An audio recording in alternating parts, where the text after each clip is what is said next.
You're watching Retro Tech Toys, and today we take a look at 1, 2, 3, 4, 5 old Apple laptops. Some iBooks that really need some love, and I'm not sure if you guys remember, but I did a video where I got all of these plus a few more for $40 locally, and they've just been sitting around, so let's see if we can get them fixed up. So let's get started.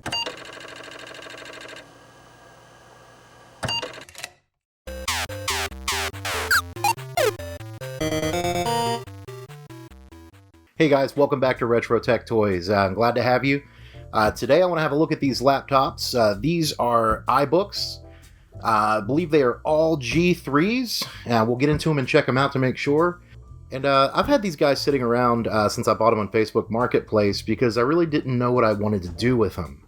I decided that I'd like to get them working as much as possible, get them as close to how they used to be as I can. Now, I mean, they're pretty old, so they're going to have scratches and dings and stuff on them. And I can't do anything about that. Some of them might not have working batteries, but let's see what we can do with them. My goals are to get them to power on, to get an OS installed, to make sure they have decent RAM and hard drive, make sure the airport cards work if they have them installed, and if it's got a battery to, make sure the battery charges. So that's a pretty easy set of tasks that we've got before us. And being that there are so many of them, it seems like a lot of work, but I'll bet we can get through it. So let's go. We have laptop number 1. I'm going to go ahead and see what we've got here. I've got it plugged in. And as you can see, this one does not have a battery, but let's see if it turns on. It seems to have all the keys. Well, we hear the Apple chime, so that's a good thing. Okay, it looks like this one has an installation of macOS 9.2. Looks like the trackpad works. And let's see if it loads up and what the specs are. Alright, it looks like we have Mac OS 9.2.2. We've got 384 megabytes of RAM. And for the hard drive, 13.15 gigabytes available of hard drive space. So this one looks pretty good. Let's see if all the buttons work. Yeah, the volume, the speaker works. The volume up and down and mute works. As you can see there's no battery. iBook number 2 does have a battery. It doesn't look like it's got a charge at all. Let's go ahead and plug it in and see if we get any kind of a blinking light on the battery. What I'd like to go ahead and do is we'll go ahead and turn it on first and test it out and give this a second to start charging up, and we'll come back. Let's turn it on and see what happens. Alright, hear the Apple chime. Alright, seems to be doing something here. That looks good. Alright, looks like we have Mac OS 10 on this laptop. And it doesn't seem that there's a password. This computer I've never turned on, so, I was expecting there to be something. And let's see what the specs are on this one. Alright, looks like we're running Mac OS 10.1.4. And we have 128 megabytes of memory, and we're running a PowerPC G3, of course. So that's all good and ready to go. And that battery might have some issues because it says there's 0 battery and it says there's 0 hours until full. But I think that battery's bad. I'm going to close this up and we'll have a look back there and see. Yeah, look at that. It's charging. I don't know if it's actually going to charge, because that could mean it's charging and that could mean that it's trying to, but there's issues. It could mean both things. We'll only know when it starts filling up more. But that's pretty cool. Number 3 also has a battery. Okay, this laptop, I knew I had 1 or 2 that were missing keys. This one's missing the N key and the Enter key. Oh, we heard the chime. Now let's see if it comes on. Yeah, the screen does light up. That's a little dim, but that might be okay. Yeah, I don't know if you can tell on camera, but you can see there's the light, the backlight's kind of bleeding through here a little bit. But we'll see when it powers up into the OS. We'll see what it looks like, and if this is one we can use as a parts computer, or if we should continue working on it. Alright, looks like we're booting into OS 10. So we've got yet another computer with OS 10 on it. It's taking quite a while to boot into OS 10. So this one might have a few issues.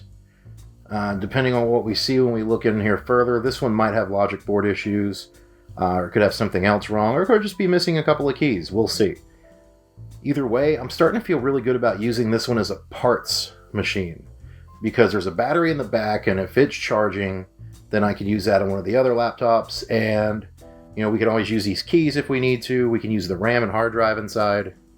It's a lot that can be salvaged on this thing if it's running slow and we think there are logic board issues or some other problem. Number 4 also has a battery, and clearly it's dead because it's been sitting there for a while. We've got that bleed through here too. I'm wondering if that's just normal for these and I didn't notice it on the others. Actually, this one seems a bit worse than the last one.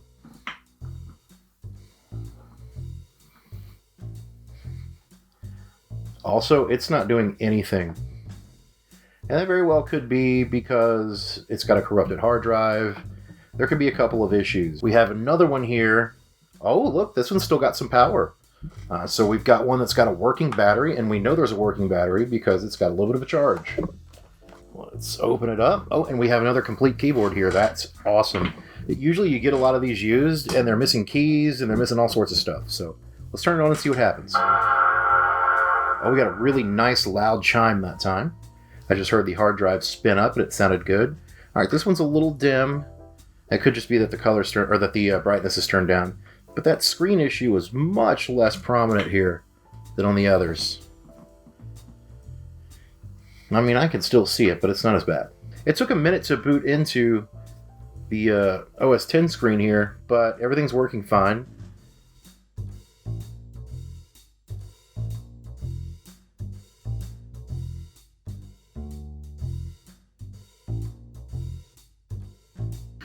Okay, the first thing I want to do is delete the disks and start fresh.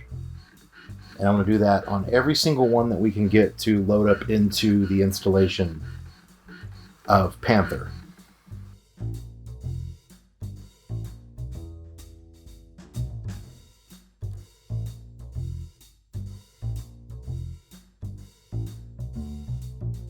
Alright, with that done, it's time to move on to the installation of Panther. And this should be pretty quick and smooth.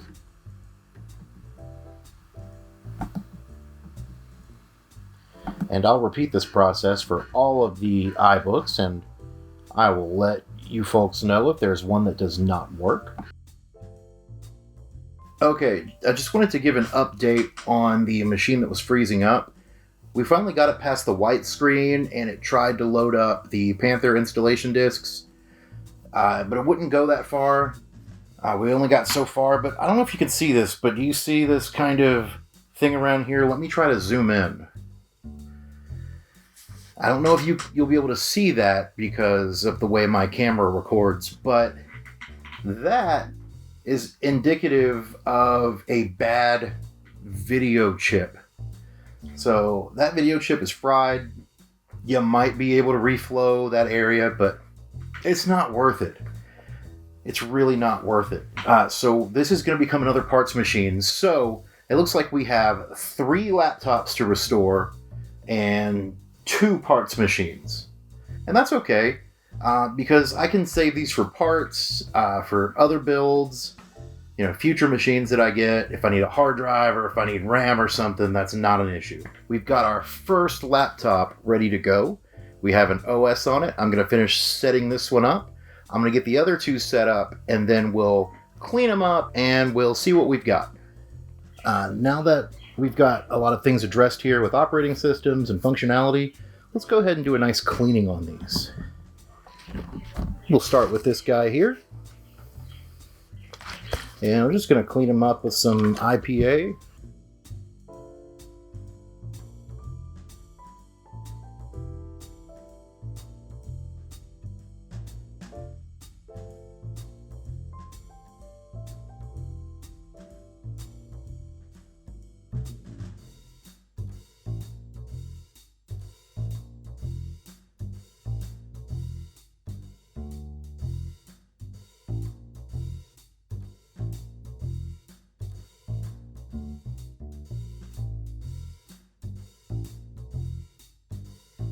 Alright, is everybody ready to see these things working? And this is without power. Adapters hooked up to them. Look at that. I heard a lot of chimes. We've got 2 lighting up over here, and there's the 3rd one. Now let's see what happens. We've got macOS 9.2.2 over on the end, and the other 2 are running Mac OS 10. And while these are loading up, I'll show you the batteries. Here's one, and I haven't charged these up all the way, but I actually got all 3 of them to start charging, so these batteries all work. See, this one's about to die because it was barely plugged in, but they all work. I'm going to go ahead and plug this one in just in case. But I verified last night when I was working on these and filming that they all hold a charge. Not all of these computers had fully functional keyboards. One of them had a bad escape key. And I went ahead and swapped out with my parts machine that had a fully functional keyboard, and we're good to go. Well, that sums it up. We've got 3 out of 5 working, and they're working perfectly with, surprisingly enough, fully functional batteries and all that good stuff. And I'm pretty excited about this because these have been sitting around for a while, just kind of stinking up my storage unit. Because like I said, when I grabbed them, they smelled pretty bad. So at first I was afraid maybe we bit off a little more than we could chew with doing 5 in one video, but they weren't that bad, really. Just needed a good cleanup, needed some stuff replaced, and needed some operating systems installed and all that stuff. And overall, I'm really excited with how these turned out. So I'll see you very soon with another repair. So if you like everything you see, just give a thumbs up, and thank you so much for watching Retro Tech Toys. I'll see you next time.